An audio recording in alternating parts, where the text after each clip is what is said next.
Hey everyone, welcome back to the B-Movie Bunker. Today we're looking at Bernie. This is brought to us by Richard Linklater, the guy who did School of Rock. And it is the true story, or as true as Hollywood gets, story of a gentleman by the name of Bernie Tiede. He was a funeral director, assistant funeral director down in the small town of Carthage, Texas, who befriends and then later kills the mean old woman of town, Marjorie Nugent, played by Shirley MacLaine, and she does a great job. And a lot of times, without even having to say words, just her facial expressions are usually enough for her to really convey a scene really well.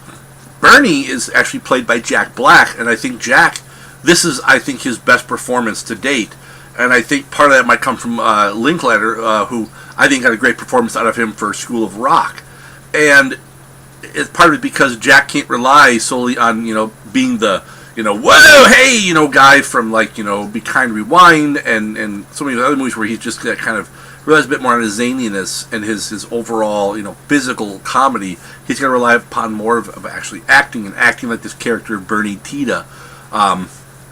Then you also have Danny Buck, he's the DA, the prosecutor, played by Matthew McConaughey, which I normally don't like Matthew McConaughey all that much, but I think he works well in this role. This movie overall, it's filmed kind of that documentary type style with reenactments as well, because you've got the story going on, but then you have interspersed, you have interviews with people, some of which are actors, some of which are actual locals from the community where this actually happened, talking about Bernie and talking about the case, and what a great guy Bernie was.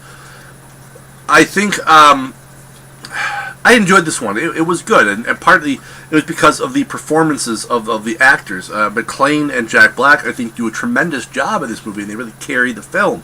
I mean, there is now the question of, well, what is the truth? I mean, you find out, what happens to a degree based on what is told to you, but what is really true? I mean, there's the only people who really truly know what happened is the real life Marjorie Nugent, who's dead, and the real Bernie Tiede, who he's already given his account of it. So what is the truth? Is it what he says? Is it what the prosecutors say? We don't really know. It is good because it's one of those ones that made me go and look at the real story. And I also like this one because it definitely is. It's a great slice of Americana, especially a great slice of Texas, and how Texas really is different. And not even just Texas is different. Different parts of Texas are different. You've got East Texas, you've got the Panhandle, and you've got Dallas. It's all these different areas of Texas. And I think it's a great little look into the way life differs in different areas, especially in small towns in general. So, scale of 1 to 10, it's a bit of a mix of all those, those recreations like a Rescue 911 and all those type of forensics type shows where they're retelling the story of some crime, kind of mixed with the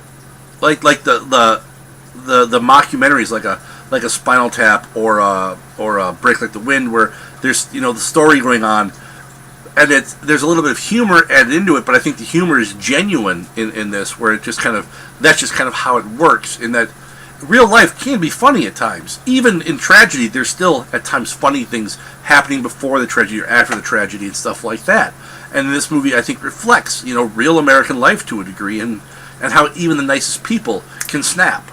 So I liked it. I think it was a fun little movie, great performances all around, and I would recommend checking it out if you have any kind of interest in that type of story. The whole true crime, without being this isn't the deep down gritty. He was a man obsessed and a drug dealer and he raped children. No, none of that. But just a good look at real people and how sometimes real people can go off the rails. So that's what I have for this one. Till next time, you all stay safe out there in the wasteland, folks.